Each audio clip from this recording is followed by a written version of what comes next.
If you want to know the key weapons, Pictos, and even the strongest builds in the latest DLC, you are in the right place. With more than 350 hours of in-game experience, I went back to the drawing board and crafted 3 one-shot builds to reach the highest damage possible. But for us to understand how all of the builds on this list can output billions and billions of damage, it is highly suggested to know the key factors that makes this possible. Starting with weapons, and of course, the fan favorite Mael received the weapon Escuim in the latest DLC. This weapon is a hell of a beast and further increases the already insane damage potential of Mael. All of the Escuim's passives are great, but the one that you need to pay attention to is its first passive, where this weapon will allow you to consume all of your AP when Mael has more than 4 AP in total. Each AP you consume gives you an additional 50% more damage, so if you have 9 AP at the start of the turn, this weapon will consume 5 AP in total, which will give you a whopping 250% damage multiplier. And of course, Lune is also one of the best damage finishers in this latest update because of her new weapon, the Escuim. Another weapon that blows the meta out of the water by allowing her to convert all of her current stains to dark stains. The Escuim's third passive will then consume the said dark stains when Lune casts any of her skills, allowing her to deal billions of damage, which was not possible before the DLC under regular gameplay. Versus Cerezo weapon is not a DLC weapon per se, but this weapon can provide even more value in your damage setups in the latest patch. Even before the DLC, I've featured this weapon regularly on the channel and it is making a big comeback this latest patch. The way this works is, when Verso reaches S-rank perfection, he will receive 200% damage bonus to himself, and the Cerezo will take half of the said bonus damage multiplier, which is 100%, and apply it to his allies. The sad thing is, Cerezo's damage buff does not stack with the powerful buff, even in the latest patch. So make sure that whoever is your damage dealer, he or she will not have any kind of powerful inducing Lumina, or else you will be wasting your slots. To avoid headaches, keep in mind that Cerezo's added 100% damage multiplier is also buggy as hell at times. Well, at least on my end, which sometimes does not apply the added damage multiplier to the main damage dealer. If you are playing with the latest weapons, there's no way that you miss the monstrosity of CL's latest weapon, the Duollison, allowing CL to be the best damage dealer in this current patch hands down. The weapon's first passive increases each of her succeeding normal attacks by 100%, which is a crazy amount of damage multipliers. Keep in mind that we can deal as many as 4 hits of attacks with all of the combo attack Lumina equipped. While the second passive is yet another crazy thing to wrap our heads around, as this weapon allows you to gain 1 foretell on each pre-aim shot hits on enemy. And CL's base attacks will consume all foretell to deal 50% more damage per foretell stacks. And as you can remember, CL can have as many as 20 foretell stacks on an enemy during Twilight state, meaning if you consume 20 stacks of foretell, that's an insane additional 1000 damage bonus applied to your base attack. The Duollison's third passive is during Twilight, any foretell consumed is not removed, meaning if you are fighting bosses with 100% HP multipliers, you can take advantage of the additional 1000 damage bonus from the foretell stacks alone in multiple turns, as long as the Twilight state is active. So combining all of this out of this world multiplier with the Cerezo's additional damage bonus, which we talk about at the beginning of this guide, plus all of the relevant damage multipliers in the world, you will be hitting 5 to 6 billion plus damage easily. CL is not able to reach 5 to 6 billion damage on her own, and she needs her allies to pile up 400 burn stacks, which I will explain later on. Monaco is the best guy when it comes to burn stacking on enemies in the latest patch because of his new weapon, the Baguetaro. This weapon will allow Monaco to deal easy burn stacks on critical hits via free aim shots. So if you are equipped with a double burn Lumina, you will be stacking burns super fast. While the second passives allow Almighty Mass to increase Monaco's damage by 50%, but in the CL setup that I'm going to show you, we don't want the damage, but switching to the Almighty Mask will easily double the enemy's burn stacks. But how can you access Almighty Mask like always? The Benisure Mortar is the key skill to our problems, because if you use this skill on an enemy suffering from a marked status, it will force Monaco to access Almighty Mask, which of course doubles the enemy's burn stacks in the process thanks to the Baguetaro's weapon effect. And of course, our godly builds on this list would not be possible without the latest damaging Pictos added in the latest DLC. And one of the absolute best is the consuming attack Picto, which is one of the key factors of powering CL's Duollison build. This Picto will allow CL or any damage dealer to consume 100 burn stacks when performing normal attacks, and each burn stack gives CL or the damage dealer 10% more damage per burn stack. CL or the damage dealer will have a whopping 1000 additional damage from this Picto alone after consuming 100 burn stacks in the process. Keep in mind that we are dealing with 4 hits of base attacks in the upcoming CL build later on, so if you have 400 burn stacks to consume, that is an insane 4000 additional damage from consuming attack Picto alone, and that is simply out of this world. Feint and Frenzy Picto work together hand in hand, empowering multi-hitting skills in the process. These Pictos are one of the reasons why multi-hitting skills are the meta in the latest patch. Feint gives the equipped character the Barba Papa debuff, or the Cotton Candy debuff as I call it, which reduces character damage to 1 in the first 4 hits of the skills. But the biggest caveat is that the 5th hit of a certain skill will receive a whopping 600% additional damage. This may look like a bad thing at first, but since we have skills like Miles Burning Canvas, Luna's Lightning Dance, and Verso Steel Strike, which are all multi-hitting skills, the Barba Papa debuff is not really a bad thing to have. Miles Burning Canvas is 5 hits in total, so the last hit will hit like an absolute freight train. The same thing to Luna's Lightning Dance, with 6 hits in total, so the Cotton Candy debuff is nothing, while Verso Steel Strike has a whopping 13 hits in total. The Frenzy Picto, on the other hand, will give the user 10% more damage on each subsequent hit of a skill, so that's even more damage on top of the 600% damage of the Feint Picto provides.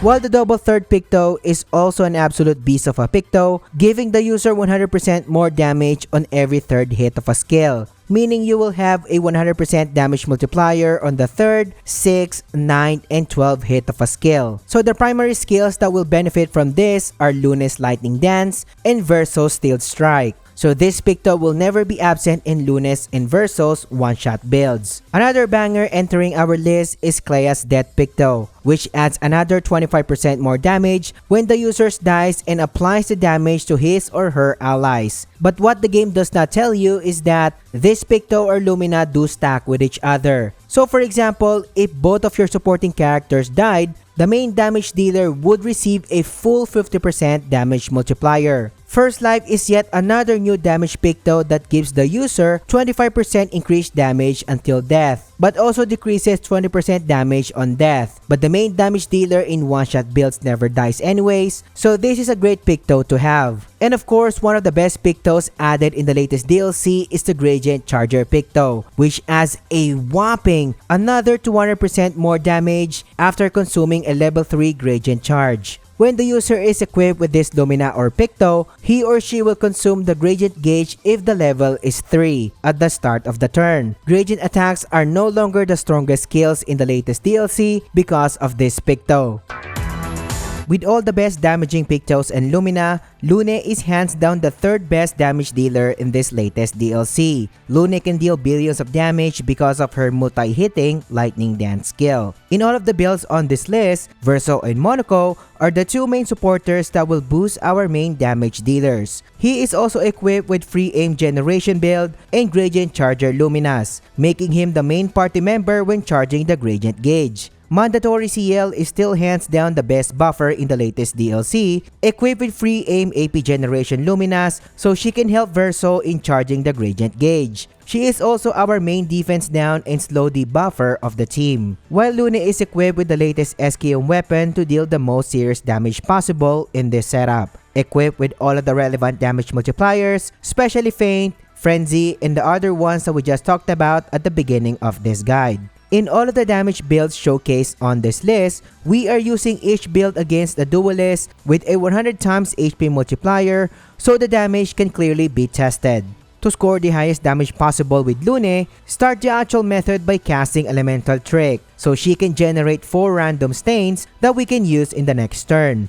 Lune will then do a normal attack to convert all of her stains into darkness. After Lune, Verso will go and he will cast a healing tint on himself to die and have access to Claia's Death Lumina. And if you can remember, that's another 25% additional damage for Lune. Because of Revive Paradox Lumina, Verso will immediately play and have another 2 turns. He will unload all of his AP on free aim shots, then end his second turn with a normal attack. He will do the same strategy on the third and last turn to charge the Gradient Gauge to level 3 and max out his Perfection rank to S rank, so he can provide 100% damage multiplier to Lune via Cerezo weapon. CL will take her turn and she will also use Healing Tint on herself to die and have access to Claia's Death Lumina. Revive Paradox will kick in and she will have 2 turns in total. Use her second turn to cast Fortune's Fury on Lune for double damage later on. Her last and third turn will be used by performing a normal attack to inflict defense down and slow on the boss. Verso will go again and he will do free aim shots to mark the boss. Then end his first turn by casting a healing tint on Lune for her to receive 2 shield stacks. Verso's second turn